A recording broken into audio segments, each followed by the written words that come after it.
Muito bem, Rádio Arquitetura, Rádio das Mentes Criativas. Uma ótima tarde para você, conectado aqui em radioarquitetura.com.br nesta tarde de segunda-feira, 20 de março de 2023, 14 horas e 3 minutos. No ar, mais uma edição do programa Por Aí, o segundo episódio dessa temporada. A apresentação da nossa querida Juliana Trufelli, arquiteta urbanista, diretamente lá de Lima, no Peru. Para você que está nos ouvindo pela Rádio Arquitetura, pode nos acompanhar ao vivo pelo Facebook e também pelo YouTube. Você que está nos acompanhando já nessas plataformas, se você está no YouTube, não se esqueça de se inscrever no nosso canal, ativar as notificações, ali o sininho, ficar sempre por dentro de tudo que acontece aqui na Rádio Arquitetura. O programa de hoje conversa com a arquiteta e urbanista Jéssica Carboni, ela que é mestre em neuroarquitetura e está lá na Suíça. Irá conversar com a gente sobre um spa multissensorial na Suíça. Para começar o programa, colocando ela aqui na tela, a nossa querida Juliana Trufelli. Boa tarde, Ju, tudo bem? Olá, boa tarde, tudo ótimo. Espero que tudo bem aí com vocês também. Olha, aqui começando a melhorar, né, Ju? Entrando aí o outono, né, a perspectiva de temperaturas um pouco mais amenas do que esses 33 graus. Né? E assim, né, o que nos resta falar num programa com alguém da Suíça é falar das coisas boas dos 33 graus, que tem praia, que tem cerveja gelada, esse tipo de coisa, né, Ju? Porque se você está na Suíça, deve morrer de inveja. Você vai fazer o quê? Você vai fazer o quê? Eles enchem a boca para falar de chocolate, isso, aquele, patati, patatá. Daí quando vão falar no verão, porque fez um verão aqui de 15 graus. De 15 graus, Juliana? Por favor, vamos botar a nossa convidada aqui para ela nos explicar e dizer para nós se isso aí é verdade ou não. Bem-vinda, Jéssica Carboni, boa tarde. Olá, Alexandre. Olá, Ju. É um prazer estar aqui com vocês. Estou com inveja aí dessa temperatura. Tá vendo? Olha, é um calor desgraçado que a gente não sai da praia, viu, Jéssica? Né? Não tem como. A gente falar que eu reclamo sempre que aqui tá frio também e a gente está passando por muito calor agora aqui. É mesmo. Eu não sei porque essa época aqui já era para ter terminado esse verãozão e aí disseram que porque vai passar o fenômeno do El Niño aqui. Então tá mais calor, tá mais quente. São os dois, né? O La Niña, né? E é o Ninho que entra agora, né? E que vai trazer aqui para o sul do Brasil aqui mais chuva, né? Muita chuva. Depois é incrível, né? Depois de um período aí de 40 dias, quase 2 meses de estiagem, muita quebra na lavoura, na agricultura, agora vem enchente, né? Mas enfim, né? Isso é a natureza, a gente não tem muito. Por falar em natureza, vamos chamar aqui então a Jéssica, já está com a gente, ela que mora na Suíça já há bastante tempo, convive com essa questão do frio e tal. Vamos pedir que ela se apresente, né? E depois entre nesse assunto do spa e já vamos fazer um gancho, né, Jéssica? Se essa questão do clima também pode ser de alguma forma considerada pela própria neuroarquitetura dentro dos projetos. Boa tarde, Jéssica. Boa noite aí, né? Praticamente 6 horas da tarde aqui. E é isso aí. Bom, eu sou Jéssica Carboni. Daqui a pouquinho vou estar mais aqui na Rádio Arquitetura. É uma alegria estar aqui. É uma rádio que está aqui no meu coração. Admiro demais, demais. Então, é uma grande honra estar aqui com vocês. Sou arquiteta urbanista de formação, mestre em neuroarquitetura por Veneza e também especialista em neurociência comportamental, porque, ao meu ver, é muito importante a gente fazer o link do ambiente construído com o humano que está ocupando ali aquele espaço, né? Quanto mais a gente entende, um design melhor a gente acaba entregando para essas pessoas, né?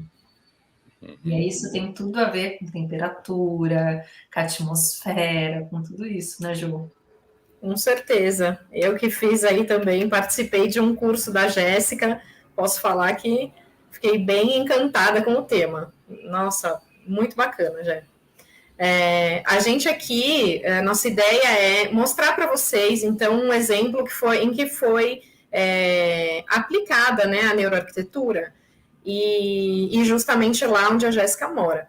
Então, a Jéssica preparou aqui uma apresentação, tem aí algumas imagens onde a gente vai comentar sobre o assunto e entrar no tema. Então, Alexandre, se você puder colocar, a gente começa falando da implantação, enfim. Aí a Jéssica ajuda a gente aí na apresentação. Perfeito. Posso colocar assim, antes de colocar, Ju, deixa eu mandar aqui um oi para todo mundo que está nos acompanhando aqui no YouTube, o pessoal já está chegando, sejam todos bem-vindos. Olha, pessoal, é o seguinte, quem está nos acompanhando aqui, se tiver dúvidas no decorrer do programa, perguntas, pode fazer aqui tudo direto aqui no chat do YouTube ou no Facebook, se você está acompanhando no Facebook, tá? Que a gente já repassa aqui para a Jéssica e para a Juliana também. Não esqueça de também se inscrever no nosso canal, tá? Deixa eu colocar então aqui. Muito bem, a primeira imagem aqui, Jéssica.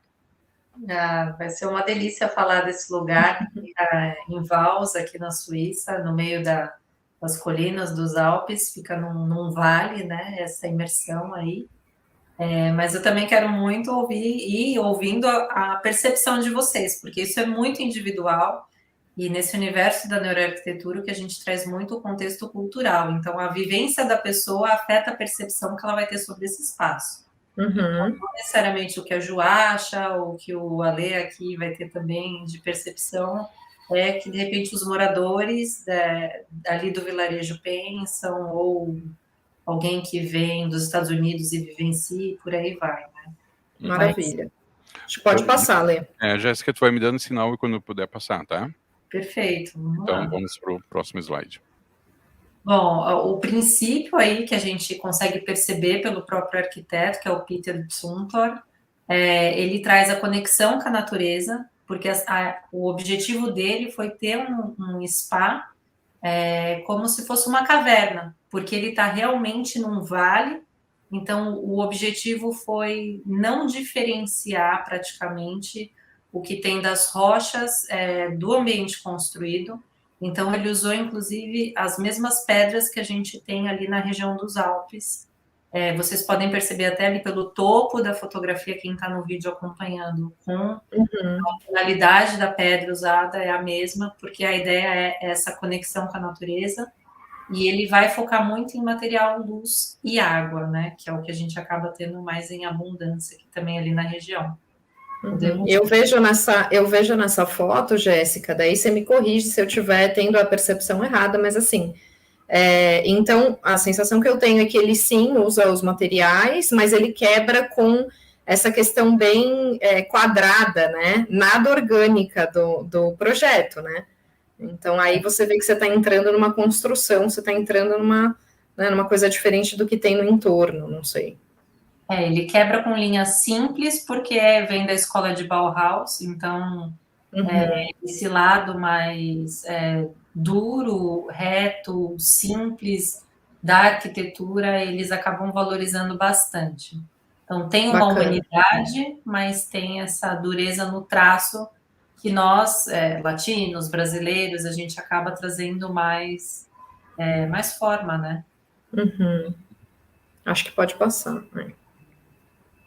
Bom, aí queria sentir de vocês, mas a proposta deles são realmente diferentes experiências sensoriais. E quando a gente começa a trazer essas linhas retas, hoje a gente já sabe, por meio de alguns estudos, que elas nos trazem firmeza também. Então, tem essa questão de dureza, mas também quando a gente acaba estando em um ambiente que tem linhas mais retas, a gente sente mais confiança. Então, aí a gente tem uma quebra assim, eu tenho a confiança pelo espaço construído, que é simples, é uma leitura cognitiva fácil de ser feita, rápida, porque não tem muita informação, mas existe a natureza externa, que nos deixa totalmente vulneráveis. A temperatura, a qualidade do ar, o vento. Então, nessa brincadeira, acaba tendo um equilíbrio, né? Então, impacta, cria uma memória já de longo prazo, né? Acaba tendo uma memória mais intensa ali. Jéssica, deixa eu te perguntar, você conhece esse lugar? Você frequentou esse lugar? Ou não? Você só conhece por... Não, então, eu já fui lá. Fiz meu marido me levar para Claro, porque senão... Juliana, tu vai fazer isso com a nossa cara, Juliana. Se não é isso, como é que eu vou fazer a pergunta? Porque eu queria entender, por exemplo, nesse espaço, ok, você tem a interação toda da área construída e do exterior, mas nesse caso, que é uma piscina, para mim influencia muito o clima que você tem aí, né? Então, qual é a intenção? É um lugar que é quente, que as pessoas só vão nesse lugar quando está quente ou não? A água é quente, você sai de um lugar que é coberto e passa para esse lugar que é externo. Toda essa coisa do clima que eu queria entender, porque daí vai fazer sentido você entender o projeto, né? Perfeito, é isso mesmo, Ju, é isso aí que você falou, a gente vai ver em algumas próximas fotos, mas você sai de um ambiente que é mais escuro, fechado, que o som reverbera diferente, o arquiteto focava muito nessa questão do som, mais pra frente a gente fala um pouquinho mais disso também, e aí você sai desse espaço quase claustrofóbico, porque para você sair disso é muito pequeno e escuro, e aí qual é a sensação que você tem quando você sai? É de deslumbramento. Então, você tem esse impacto de novo, você sai do fechado escuro e vai para o claro e aberto, e isso impacta em você também. Você pode ir o ano inteiro, mas a temperatura da água é mais quente. Então, na verdade, você fica só com a sua cabeça para fora. O que é muito comum aqui na Suíça, em vários hotéis, resorts, eles têm essa estratégia desse banho imersivo, né? Só a cabeça da pessoa fica de fora. Em alguns vídeos do Instagram tem muita gente que posta até a fumacinha saindo, né? Pela diferença da temperatura. Aí a sensação é essa, João. Maravilha. Esse local aí, qual é mais ou menos a média de temperatura, Jéssica? Então, como é um spa que tem tratamentos, então a gente tem piscina com temperatura desde 22 graus, 26 graus, então a gente varia, mas sempre essa temperatura não muito quente. O máximo que a gente consegue trazer é 26 graus para isso. Até porque, culturalmente, eles não gostam da água quente, né? Vou passar aqui. Bom, é uma imagem de fora para trazer essa linguagem do arquiteto que é reta, é simples, mas ao mesmo tempo se destaca do ambiente externo. Então, aí é uma foto no inverno, a gente percebe tanto pela neve quanto pela própria vegetação. O bacana disso é isso, quando a gente traz, daqui na Europa isso é muito comum, grandes fachadas de vidro, que infelizmente alguns lugares no Brasil, vamos por São Paulo, tem muita fachada de vidro também, mas assim, o clima não é propício para isso, a gente sabe. Aqui na Europa o clima é adequado para essas grandes fachadas de vidro, porque a gente capta o máximo de luminosidade possível, porque no inverno a gente tem pouquíssimo tempo de luz, de claridade. Então, o pouco que tem, eles aproveitam, além de aproveitar a temperatura também, dentro do possível, quando tem sol. E aí, o legal é o dinamismo que tem, porque você olha pela sua janela, no inverno é uma vista, mas no verão é outra. Então, essa árvore, na primavera, no verão, ela está em abundância, ela está verde, no outono ela está completamente amarela, e no inverno ela está só o esqueletinho ali, tadinha. Então, essa dinâmica de espaço também é legal quando a gente pensa em arquitetura, né? A vegetação que a gente traz, qual é a vista que a pessoa vai ter de dentro, como que a gente vai analisar essa relação, né? Aquela árvore ali parece as minhas plantinhas aqui de casa.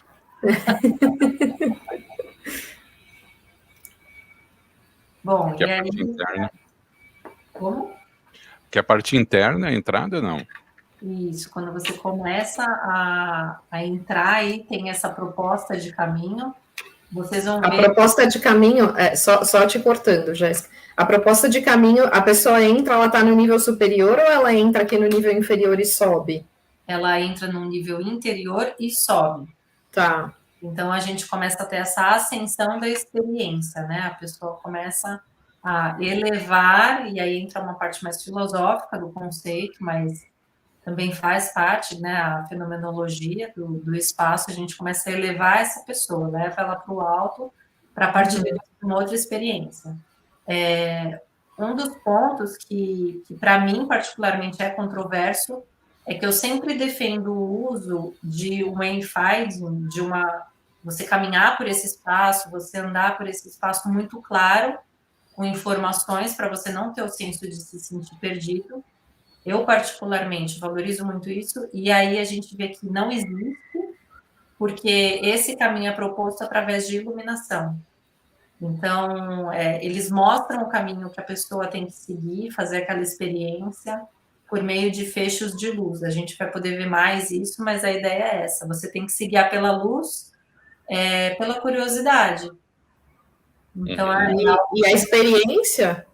A experiência nesse lugar, Jéssica, você tem uma pessoa que te guia aí, que está junto com você, vem, eu vou te levar, você vai fazer, sei lá, o plano A, ou você vai fazer o plano B, é por aqui, é nessa sessão, ou não, você entra e como que funciona? Na recepção ele explica como funcionam as áreas, quais no mapa, e assim, dali para frente você se troca e boa sorte. Tem a sua experiência. Então, é desconfortável. Claro, claro, não tenho dúvida. Faz parte, até porque é tudo muito parecido. Então, se você... E essa coisa... Pode falar, desculpa. Ju. Não, vou passar a sensação aqui olhando a foto. Lógico que eu não estive lá, você pode falar melhor que eu, mas olhando a foto eu me vejo chegando nessa porta e olhando assim essa quantidade de material duro, né, pedra fria, lógico que tem aí a climatização do ambiente, mas essa coisa dura que te impacta, que te põe um pouco, te deixa pequeno nesse lugar e você não sabe para onde você vai.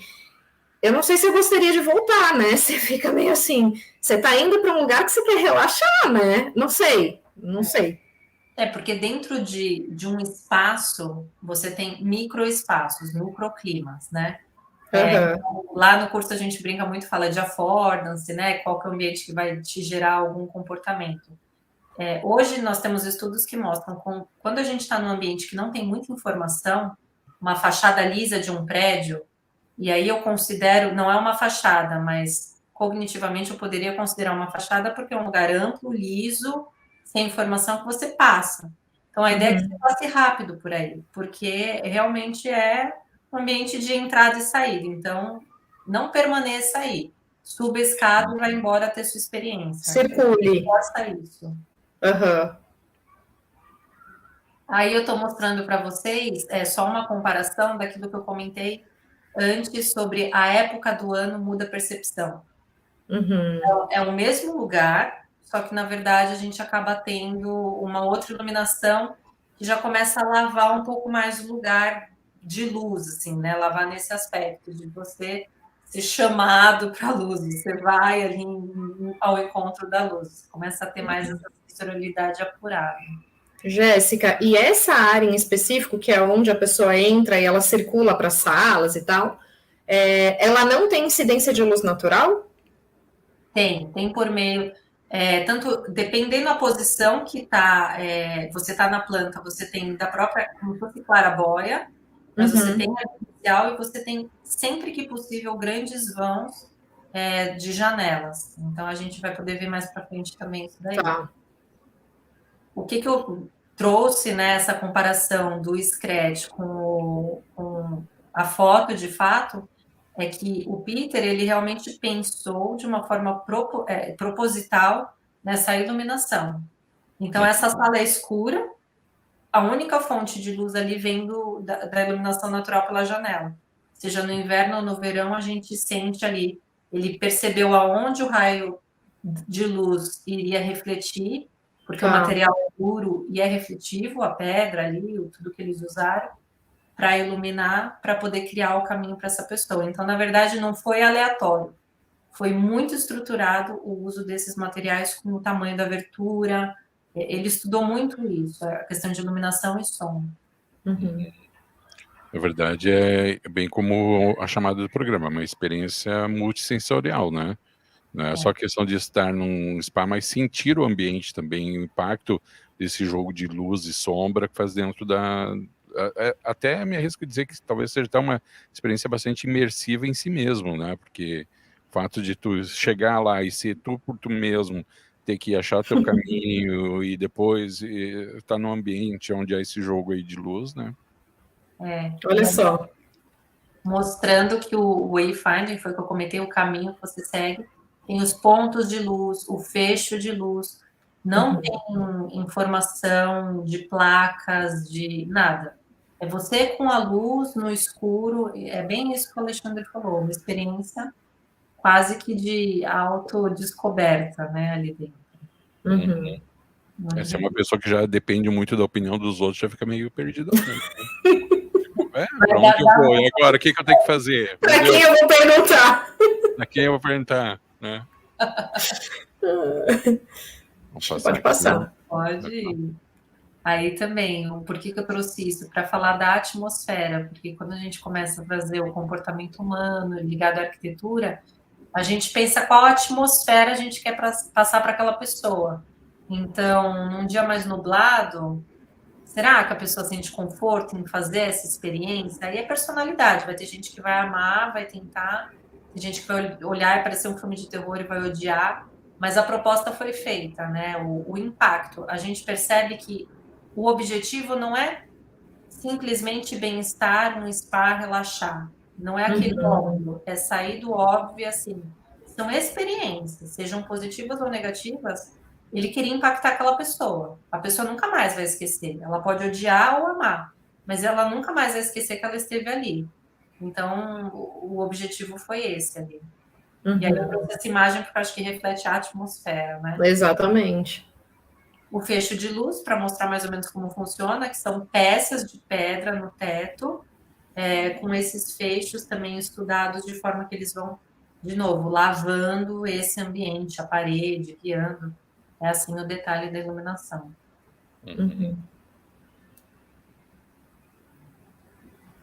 Bom, e aí a gente começa a perceber esse escuro, quando a gente tem um pé direito mais baixo, a gente já sabe que a pessoa fica mais introspectiva, e o que o Peter acabou usando foi sempre um pé direito muito mais alto, que em geral a gente já sabe pelos estudos que a gente fica mais com um pensamento mais criativo, a gente fica mais aberto, a gente fala mais alto, mas em compensação ele trabalhou o oposto, ele foi o pé direito alto, escurecendo. Então, apesar de, tecnicamente, ser alto, a sua percepção é que ele não é alto. Você ainda sente um acolhimento, você não sente claustrofobia porque é muito alto o lugar. A gente percebe ali a porta, dá 2 portas, né? Mas a gente sente o aconchego num lugar que é alto, que se contradiz novamente, né? E aí foi o estudo que ele fez para o som. Por quê? Apesar de ser alto, igual eu comentei, ele usou todos os materiais refletivos. Então, assim, ele usou isso, imaginando que o som realmente ia ficar reverberando ali. E qual é o comportamento que as pessoas têm? Quando elas entram e elas percebem, elas começam a cantarolar enquanto elas estão tomando banho. Elas começam a brincar. Então, o comportamento de todo mundo é assim, entrou, percebeu que fica refletindo o som, fica reverberando, começa a cantarolar ali enquanto está na ducha ou em uma determinada piscina, porque fica refletindo. Quem nunca, né? Quem nunca cantou debaixo do chuveiro, hein, Juliana? Né? Nossa. Todo mundo. É melhor. Na casa, a melhor acústica, né? Que tem aquele equinho que tem ali. Então, tu imagina um lugar desse, né?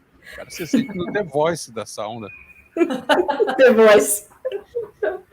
Sai do óbvio de tem que se preocupar em absorver o material. Não, ele queria que as pessoas cantarolassem e ele fez isso sem convidá-las. Ele só fez reverberar o material e aí todo mundo teve o mesmo comportamento, porque todo mundo tem o mesmo insight, a mesma tendência, todo mundo é humano. Né? Eu vou te perguntar algo, não sei se tem essa informação, mas, por exemplo, nesse caso específico da acústica, isso que tu está falando, que as pessoas tiveram essa percepção, se observa na prática ou ele, quando fez esse projeto, ele já imaginou que isso poderia acontecer e teve essa intenção de que as pessoas pudessem fazer isso?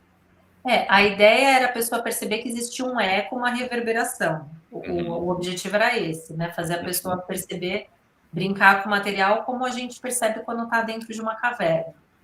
Mas o fato de cantarolar tomando banho foi uma surpresa e todo mundo faz Não tem como não fazer, né? Não tem como não fazer.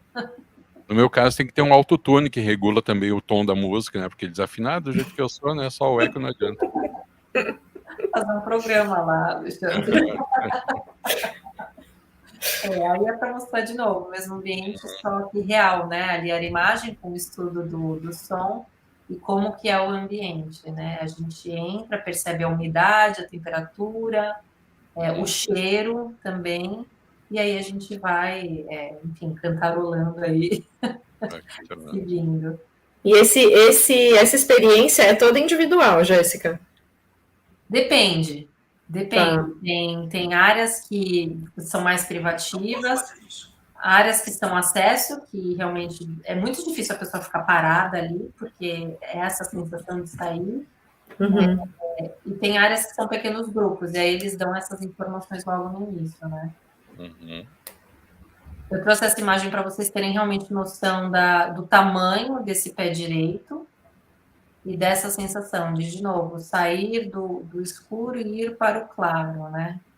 A gente acaba vendo essa linha limpa, ele sempre preocupado com a experiência, com essa materialidade, usa muita pedra, mas também usa muita madeira, e uma preocupação de sustentabilidade para quem gosta desse tema. A pegada de carbono é baixa, foi super sustentável em tudo, toda a construção, o projeto valorizou isso. Então, a gente acaba tendo muitos pontos positivos se for olhar pela questão da arquitetura em si, né? Materiais nobres, do local, ele valorizou muito essa cultura.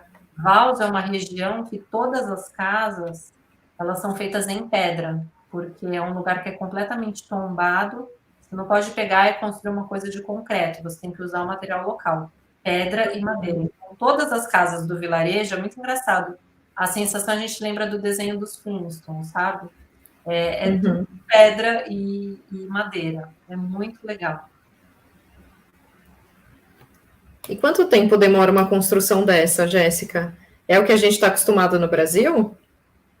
Ju, é que o lugar é imenso, né? Mas é tudo quase que pré-fabricado, é muito mais rápido. Eu não sei te falar o Vals, mas realmente. Eu fico imaginando, surreal, elétrica, hidráulica, como que funciona tudo isso, né? Eles vão quase brincando de Lego, né? Montando. Uhum. E aí, o que é uma piscina?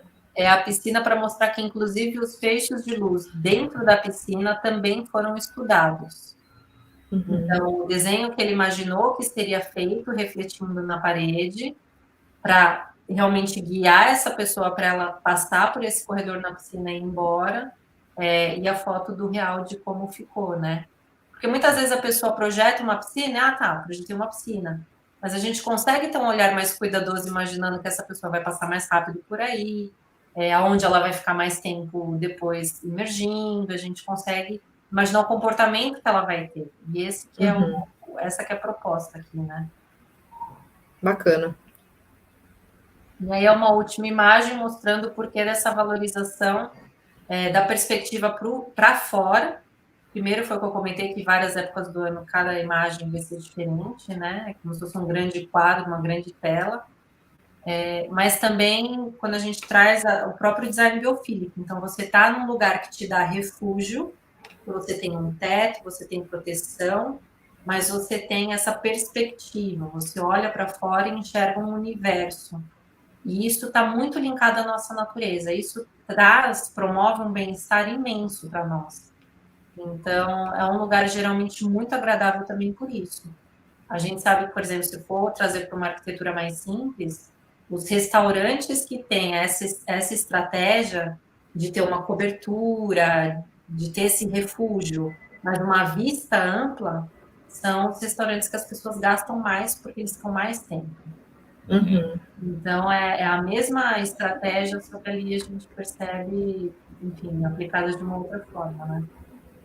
Jéssica, pergunta que não quer calar, Alexandre. Você voltaria? Você voltaria? Se fosse mais baratinho, sim. Não. Então valeu a pena, tá vendo? A imersão. É um lugar que, assim, você pode ir uma vez na vida, sabe? Que é bacana, que vale a pena. Mas não é um lugar que, sei lá, iria todo final de semana ou mais constantemente, porque a graça é ir uma vez, não é ir sempre, né? Não sei, pelo menos particularmente. Pois é, eu ia te perguntar nesse sentido, Jéssica, antes de perguntar, deixa eu mandar um oi aqui para todo mundo que mandou um comentário aqui no YouTube, Maria José Trufelli, o André, quem mais? André Trufelli, Laura Kelly, Julieta Rodrigues, Maria José Trufelli dizendo que é um trabalho muito estudado, enfim. Deixa eu te perguntar o seguinte, Jéssica, eu sempre observei, assim, a arquitetura como leigo, que a arquitetura sempre deu um certo privilégio ao conforto, praticidade e à estética. No meu ponto de vista leigo, sem entrar em termos técnicos, era o que eu percebia a respeito da arquitetura. Aí o exemplo que tu traz aqui para nós é algo que algumas vezes foge um pouco do estético, não no sentido de, né, mas não ter uma exigência com uma beleza estética propriamente considerada por nós aqui, mas muito mais voltada para a questão da experiência, de viver uma experiência, né? Eu te pergunto o seguinte, em que medida a neuroarquitetura tem influência sobre isso daí? E nesse quesito, a neuroarquitetura pode ressignificar a arquitetura em relação a esses pilares aí e introduzir um novo pilar que seria o pilar da experiência, o pilar da interpretação dos sinais do lugar com uma outra ótica? Perfeito, Alexandre. É exatamente esse o convite que, ao meu ver, a neuroarquitetura faz, porque a gente entende como que o ser humano percebe aquele espaço, como que aquele espaço está afetando aquele sistema nervoso, toda aquela maquinária daqueles indivíduos ou daquele grupo de pessoas. Então, a gente deixa de sair daquela cartilha de forma, função, beleza, tendência, talvez até algumas regrinhas mais básicas que a gente acaba entrando dependendo da área que atua, mas a gente começa a entender assim, qual é o objetivo desse ambiente, qual é o objetivo dessa experiência. A gente fala muito em experiência do usuário, então, por exemplo, não necessariamente eu vou querer sempre trazer bem-estar e alegria. Aí você vai falar, Jéssica, que coisa louca, por que você está falando isso? Porque a gente sempre quer um lugar com bem-estar, que você produza mais nas empresas, numa escola que a criança tem um rendimento melhor. Mas, por exemplo, um dos exemplos que a Ju até viu, até dá para ela falar um pouquinho o que ela achou, mas sobre o Museu Judaico em Berlim, que é uma experiência extremamente dolorosa, que a gente se sente muito desconfortável e que foi proposital para ser desconfortável, porque a gente está falando do Holocausto. Então, o objetivo foi ser uma experiência negativa, né?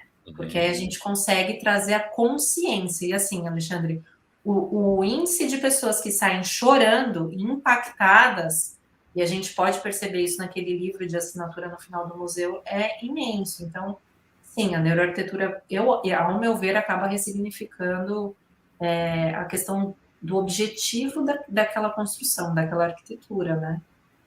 Aí a Ju pode falar o que ela achou do museu, por exemplo. Não, mas é isso mesmo, é essa sensação. Até eu fiz aí no nosso encontro, até comentei que é a mesma coisa que eu senti, por exemplo, quando eu fui no Mercado Modelo de Salvador, que você tem uma área que você pode visitar embaixo, que era onde ficavam os escravos. E aí é um lugar que tem assim uns quadrados de concreto onde você pisa, e o resto é tudo mar, né? Água do mar, porque já está abaixo do nível, eu acho. E daí você olha aquela coisa escura, correntes, você vive aquilo ali, é uma pressão diferente, a pressão do espaço é diferente, eu imagino, do museu. Então, realmente, acho que a arquitetura hoje não é só isso, não. A gente tem que pensar, sim, em o que a pessoa vai sentir ali dentro. Com certeza. Muito bem, Jéssica e Juliana, estamos indo para o final da nossa conversa aqui. Quero passar aqui um recado para quem está nos acompanhando pelo YouTube, pelo Face e também pelo site da rádio, que a Jéssica, a partir do dia 3 de abril, vem com mais frequência aqui para a rádio, no programa Sinapse, falando sobre neuroarquitetura E então já estamos convidando todos vocês, você que depois está nos assistindo agora no YouTube, né, depois que terminou o programa, está aí nos assistindo, já está convidado também. Eu não estou lembrado agora, mas vou falar durante a semana, não sei se a Jéssica lembra, qual é a pauta do primeiro dia. Mas sei que ela vai fazer uma apresentação que vai durar da biografia dela uma meia hora, 40 minutos, porque o que essa mulher tem de curso ali, pelo amor de Deus, é só 2 programas para falar disso daí, mas vai ser muito legal.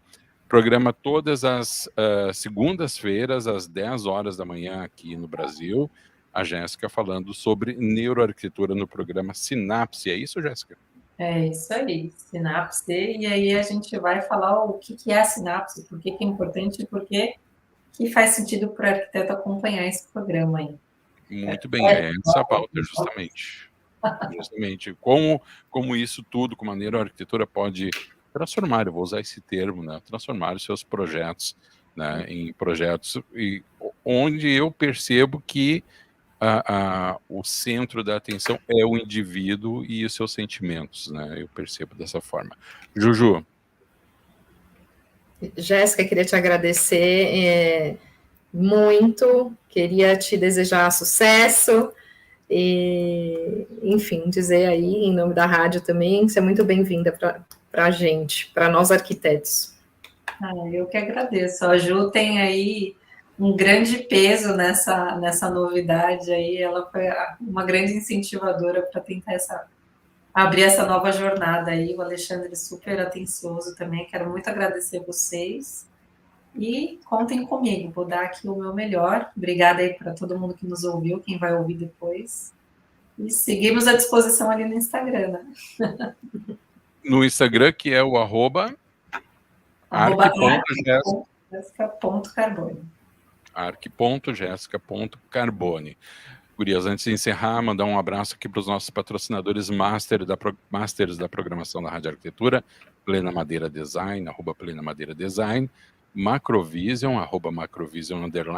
Lembrar que o programa da Jéssica vai ter o patrocínio da Conectomos, uma plataforma de ensino sobre neurociência, e que está com a gente também, e também dos cursos de neuroarquitetura, do curso de neuroarquitetura da Jéssica Carbone, que na próxima semana, na estreia do programa no dia 3, ela vai falar um pouquinho melhor, porque eu acho que é interessante, né? As pessoas, às vezes, eu sempre falo que quando eu tenho oportunidade, a internet é um terreno muito amplo de conhecimento, né? A questão toda é onde você vai buscar esse conhecimento, com quem você vai buscar esse conhecimento. Você tem que fazer essa avaliação, você que está aí do outro lado, né? E eu já entrei em cada furada, assim, que eu vou te contar, né? Que eu fiz 2 aulas e depois pensei, meu Deus do céu, porque... Mas às vezes é falta de pesquisa. Então, fica ligado, no dia 13 de abril a gente inicia o programa com a Jéssica e ela já vai falar sobre o curso dela sobre neuroarquitetura.